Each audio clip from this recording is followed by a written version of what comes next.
How you doing? It's your boy Young Breeze. We're here today having a conversation with Lucky Lux Carwash Detail here in Edgewood, Maryland. Stay tuned. It's the conversation. It was a lot of water. And he's pretty reasonable. As you see, he got different programs, different packages. You know what I mean? Come through, be a monthly, weekly, yearly member. You know what I'm saying? We're gonna get you right. I just seen him tighten up this wagon there, especially himself, so he can put that elbow grease in himself, you know what I mean?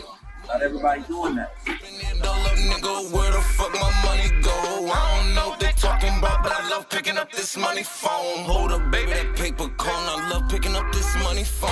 I've been making them money moves, making sure that money come dirty. Oh, man. Welcome to the conversation. We got Lucky Luck right here introducing Lucky Luck's Car Wash and Detailing here in Edgewood, Maryland. Come get your car here. What's going on? I'm Lucky Luck.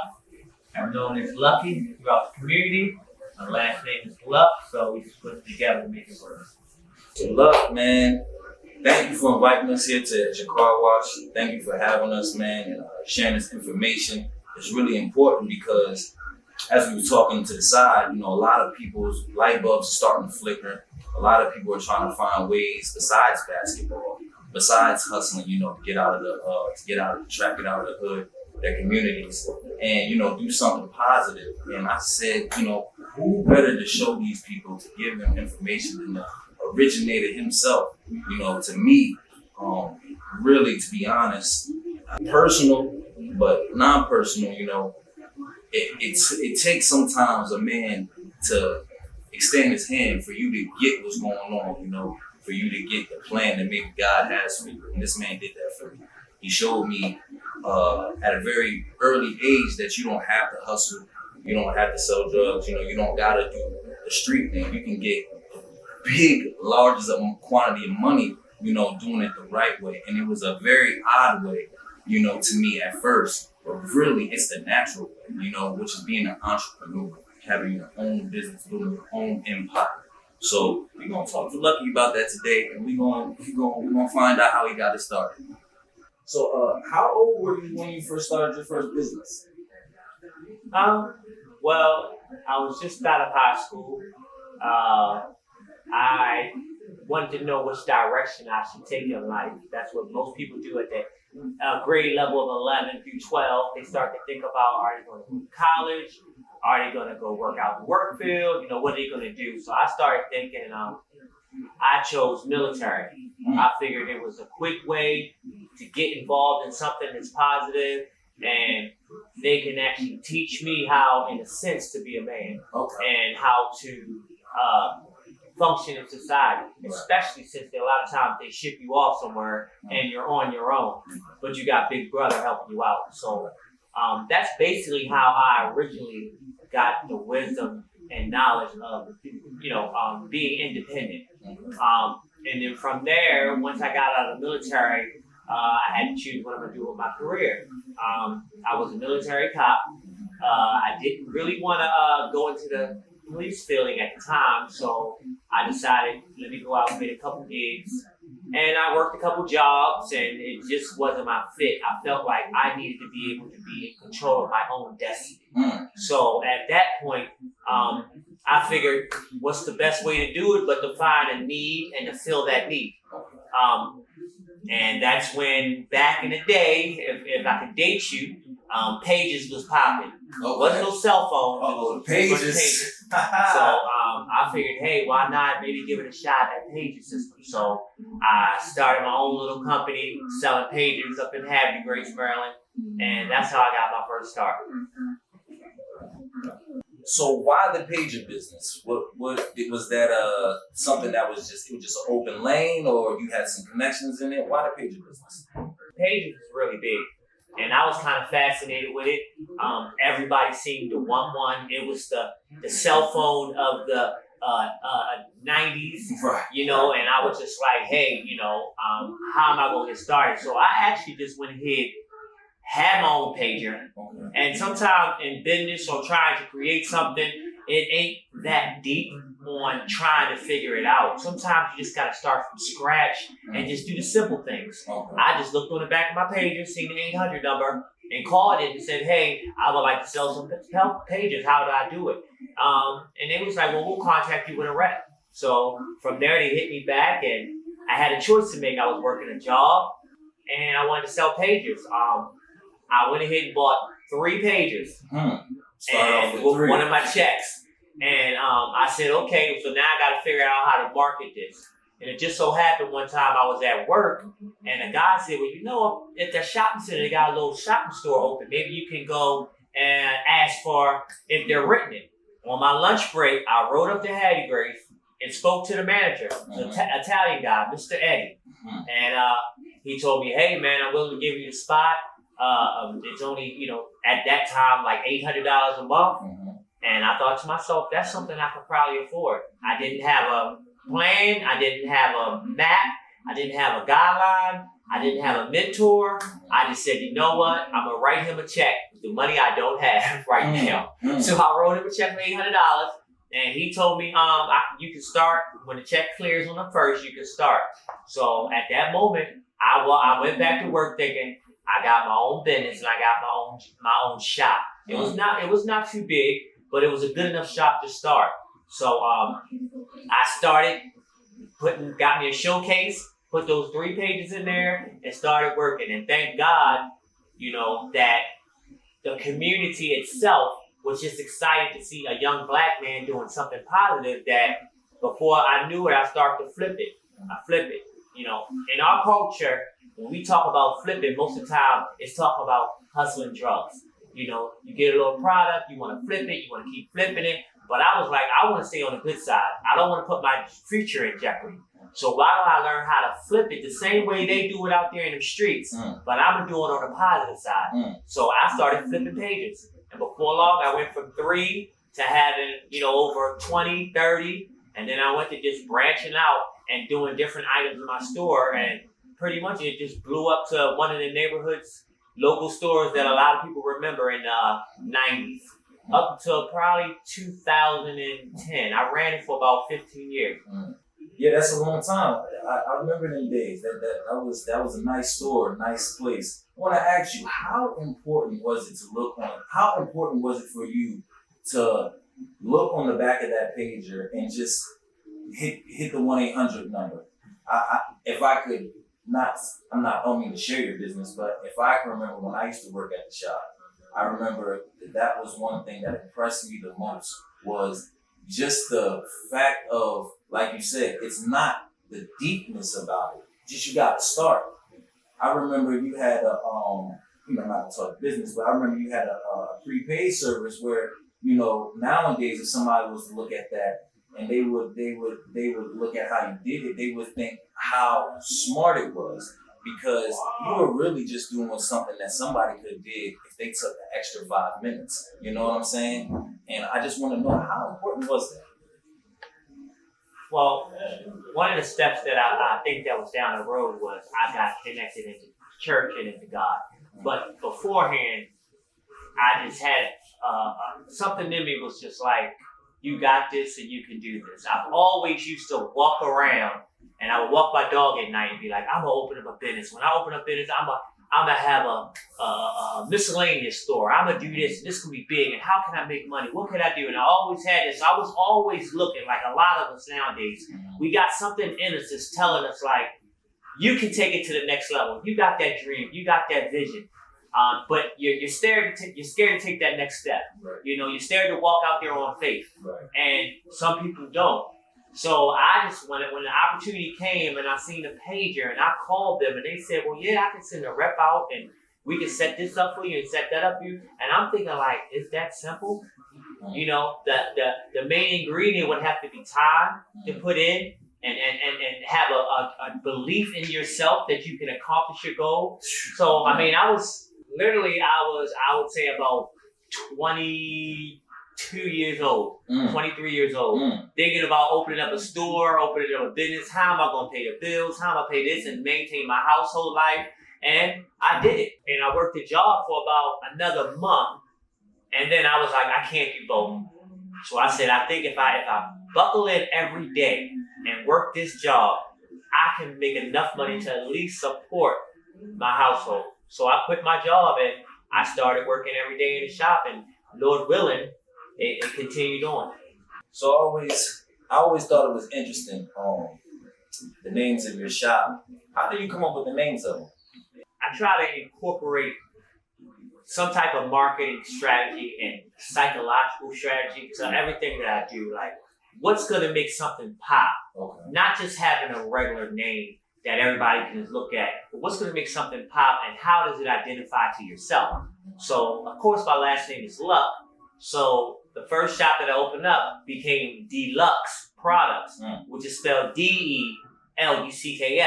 So it incorporates my name, but at the same token, it's a word that meaning that the best, deluxe. So, and I've seen it, to be honest with you. I would go in the city and I would see a lot of the foreigners, the Korean shops, the Chinese people shops, and they had all kinds of everything black folk needed. They was actually doing the job that at one point in time we were doing, and that was providing some type of service for their own people and their own community. And I think we got away from that going into the future, and it seemed like I wanted to bring it back. So that's why I was like, well, what are they doing? Sometimes you gotta look at what other people are doing and their blueprint for success and see how you can put your own flavor on it. So when I seen them doing it, I said, well, now, same scenario. Let me go ahead and look on the back of his hair. Our people love hair, products, supplies, stuff like that. So I started calling all those people. Once I found that one niche, I started calling everybody. And they started opening up accounts for me. I started going to pictures, cell phones, jewelry, hair products. I gave the community what they needed. So it was almost like going back to the mom and pop store. That's what I kind of wanted to do. Also have somebody in the community that other people can look up to, younger people like such yourself, that can be successful. And it ain't just the normal people we associate with success. It's other people. It's us. We can be successful. And it ain't gotta be sports or drugs. Because at the time it was either sports or drugs. And if you don't know how to do either or don't want to, then what else can you do to become successful? So I invested in myself, and then I can invest back into the community. Spend it all up, nigga, where the fuck my money go? I don't know what they talking about, but I love picking up this money phone. Hold up, baby. That's big right there, man. I know you spoke on your faith earlier. Just want to briefly touch on it. Do you think that helped bring the community in, or did it not help at all? It was a personal aspiration to obtain. First, I wasn't involved in church, and I knew I was missing something in my life. To be honestly, to be real with you, I needed protection. I was like, I'm out here, I'm a young black man, I have a business. I need some type of protection over me, not just from the elements of the world, but also my own self. So I just happened to go to a funeral service, and I heard a minister speak. Her name is Minister Lottie Henson. I heard her speak, and she touched me like no other. And after that, I followed her to wherever she went to church at, and I wound up becoming heavily into the church. And that foundation right there kept me straight, because there's a lot of temptations out there where once you start to get a little bit different, you start to be a little bit big, you start to be a name out in the community, there's going to be a lot of temptation that's going to try to pull you away down the wrong side. That's going to try to get you, they're going to infiltrate your structure. They eat at the core and break you down and have you doing stuff that you shouldn't do. Because one thing about being successful with movie stars, rappers, and everything, the eyes is on you. No matter where you're at, everybody is looking at you. So I needed to make sure, how can I be a positive influence into the community? So I wound up getting heavy into church, and then people call me Brother Luck, and then from there I felt secure, I felt safe. God guided and lead me through all my trials and tribulations, and I was able to become the person who I am today. And I give it solely on the man above.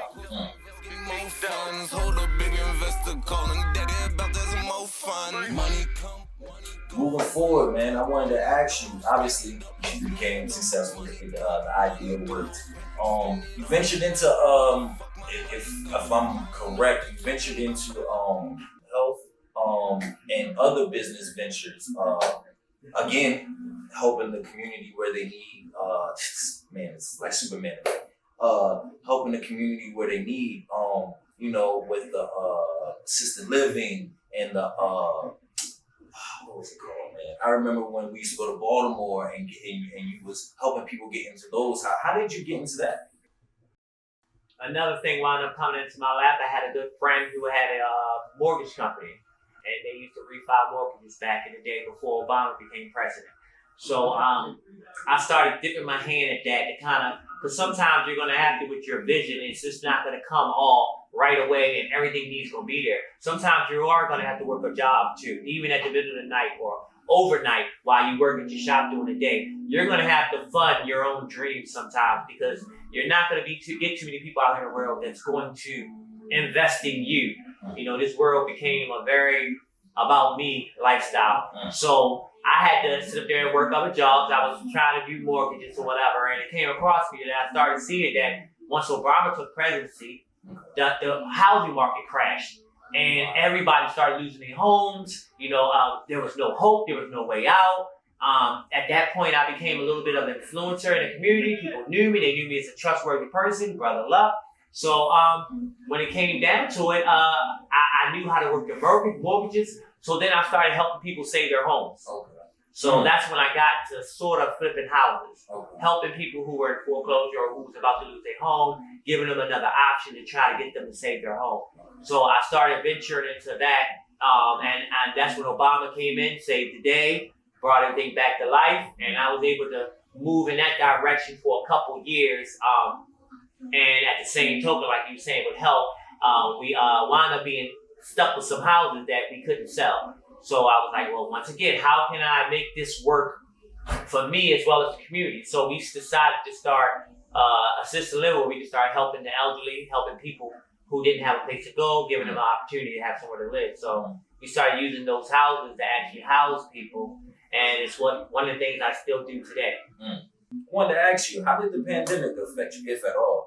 What was it? Was it slow? How did you get around it? I was thankful that during the pandemic, for one, everything was shut down, but thank God I was in housing, so there was always going to be a need for people to have housing. And thank God, the government stepped up, the president stepped up, and they opened up programs, which a lot of people may have took advantage of, a lot of people may have, misused, but they opened up programs to help people who couldn't afford to pay their rent. They was helping to pay the rent. So when it could have been the tornado for me, it wound up being a blessing. Once again, I say that man that got my back above, he allowed me to be able to open up doors for my tenants to be able to keep a roof over their head.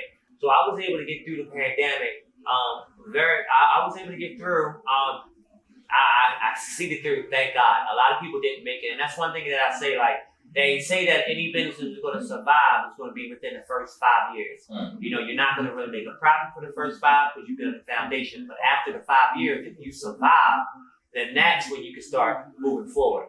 So I was well over 5 years when the pandemic happened, but I was able to survive, and that's when I actually started the car wash. Oh, okay. And during the pandemic, which was wild, but I just opened up the car wash, and thank God, that wound up working out as well. But the pandemic was a hard time for our people, the country and everything like that. And I had to find different ways to make money to survive. And I always look for what is a need, not a necessity, because a car wash technically is a necessity. I mean, a need. It's not a want. I'm sorry. I don't want to deal in the avenues of wants. I want to deal in the avenues of a need or a necessity. What do people have to have no matter what? Right. Which one is a roof over their head, 2 is food, stuff like that. So I look for those avenues and ways that I can create a business where I know they're going to have to come to somebody. It can be me or somebody else. So thank God I was able to be in the housing industry where it kind of kept me going. And also my housing industry is a little differently because I do room rentals. So I actually help out the the disabled. I help out, low-income individuals. I help out people that are on disability. They get Social Security checks. They only make $700 a month. Where are you going to live at this time and age making that type of money? So that's when I said, well, why don't I fill that need by having rooming housing for people who can only pay $500 a month, and I'll provide everything for them. The cable, the electric, the water, all that. So that's how I kind of got started in the housing, where I would just put people in the housing, manage the housing, and everybody had to learn to live together and get along. So like how grandma house used to be back in the day. Right. And everybody lived at grandma house. Right. And that's how I really was able to actually influence, be a part of the community very well. So I'm on like a lot of the lists, from the hospitals to the churches to social services. When they got a need for somebody that's on their bad luck or whatever, they need a place to go or a fresh start, I'm one of the starts that they point them in that direction to. Great information. Always thinking smartly, man. Smartly, strategic. So moving on, I wanted to ask you, man, about the detailing shop. It's very nice, very smooth. The energy is very calm. The workers they hustling, they getting and they getting to it, and they want to be here. Moving forward, what is your plans for this place in the next 5 years? I'm trying my best. I'm getting to that point in the age where I'm trying to not have to work so hard at what I'm doing. So I want to switch over to more of a management and not a working. Like, I'll get my hands dirty right now. I'll get out there, I'll clean cars and everything like that, but I'm only one person. Right. So now I'm trying to figure out ways of duplicating myself within other people. Because if you have somebody that have the same like mind as you, the same thought pattern as you, then when I'm not here, they can be here, but technically I'm here. So I'm getting to the point where I'm getting very specific on who do I deal with, who do I bring around in my shop. I help out the community. I have a lot of people come here, they just need a couple of dollars. I feel like everybody come here like, look, you're gonna buy $1, I bought $2. I'm like that neighborhood guy that people come to and need a little help. But my goal is to be able to figure out a way to franchise what I'm doing into other locations, and it don't have to be so in depth on the detailing, but it gives people what they need. So I kind of look at what that need out there, what people already got set up and how can I piggyback on it. So that's my next goal, to hopefully start opening up other shops like this, not as big, but smaller, and be an addition to maybe other car washes that are all automated. So maybe I can put my touch on the automated, because what does the automated don't have? It doesn't have that stuff. When people come out of the automated wash, they ain't got, sometimes you don't want to vacuum your own car, even though they have them outside. Right. Sometimes you don't want to wash your own windows or do your own rims. So I'm going to start in the process. I'm putting it together now to start being able to provide a service for people once their car is already washed. I have a site in mind. I'm partnering up with some people. And that's another big thing, when I told you back in the day about everybody's watching you. Sometimes that positive influence that you put in the community, people pay attention. Like when I came here to this car shop right here, this was a vacant car wash that was broken down, shut down. They wasn't even using it for years. And I just said, I detail my own cars. I have nice cars. I know how to detail cars. Why don't I try to do a car wash? And I went up to the owner. I didn't have a license yet. I ain't have no plan. I just said, look, I basically told her white lie, but I said, I have a car wash business, and I'm trying to rent this from you and open up a car wash. I'm local in the community. My houses are right around the corner. What can I do? The guy looked at me, and he said, well, I'm going to give you a shot. I'm going to rent it for this amount of money for the first 2 years, and you can take it over. At that point, then I had to go through the steps of getting my license, getting everything put in place, and then figuring out how I'm going to really detail cars, because doing it yourself and doing it professional is two different things. So a lot of things I like to walk through the process and learn it as I go. Sort of like how y'all doing it right now. you know, this is a stepping stone to where y'all want to be in the future. You know, so you're learning the curves, the aspects, and getting it while you're doing it. Right. You know, that's the difference between going to college and then, you know, being out here in the work world. You know, going to college, you're actually learning how to do it without doing it. But I like to get out there and get my hands dirty because sometimes once you get to doing it, you can also decide, this ain't really what I want to do. It sounds good on paperwork, but it ain't really what I want to do. So I got my hands dirty and they gave me a shot. And this is my 3rd year here, you know, and I'm actually still learning. I'm still trying to figure out how do I motivate my workers? How do I keep them on track? It's just so much involved. And I tell everybody, if you want to be self-employed, you got to be willing to put your whole life on the table. You know, you got to be willing to give it your all, you know, because you're not working for somebody. You're not following somebody else's path. You're creating your own. And that's something that most people can't do. Create your own. And it's a process. And I'm still learning. And I've been in business for 20-some years now. I've been self-employed, doing my thing. And I'm still learning today. And I always is never objective to learning something from anybody. Because don't ever value where you're at and where somebody else at like they can't give you what you need. So a lot of times I listen to everybody because they might talk a lot, but they might have that one thing that you need that can help you benefit. So a lot of people have taught me how to become successful. They like my personality and they opened up to me. They showed me how to detail cars. My product managers came out and said, let me show you how to buff a car. And I learned hands-on. And I thank God for that because that was the cheapest experience, learning in history that I could ever get was from other people because they walked down the path. So now I'm blazing a trail that when somebody else wants to start, I can say, hey, I've been there and done that. You don't have to go through those hiccups. Let me show you how to get over that hump. Let me show you what not to do. I made the trail. But you just got to be open and willing to listen to people because everybody can teach you something. All up, nigga, where the fuck my money go? I don't know what they talking about, but I love picking up this money phone. Money come, money go, money come, money go. Spend it all up, nigga, money come, money go. Spend it all up, nigga, where the fuck my money go? I don't know what they talking about, but I love picking up this money phone. I don't know what they talking about, but I love picking up this money phone. Niggas got a problem cause they broke, ain't got no money phone. Wolves on my side, whoop my fire if that money call. I don't know what they talking about, but I love picking up this money phone. Love counting them dubs up, love tracking my money code. Everything in structure, every digit in every code. I'ma need a butler just to hit me where money goes. I don't know what they talking about or they doubt, but I'm a savage, bro. Money come, money go, money come, money go. Spin it up, spin it all. Money come, money go. Spin it all up, nigga. Where the fuck my money go? I don't know what they talking about, but I love picking up this money phone. Money come.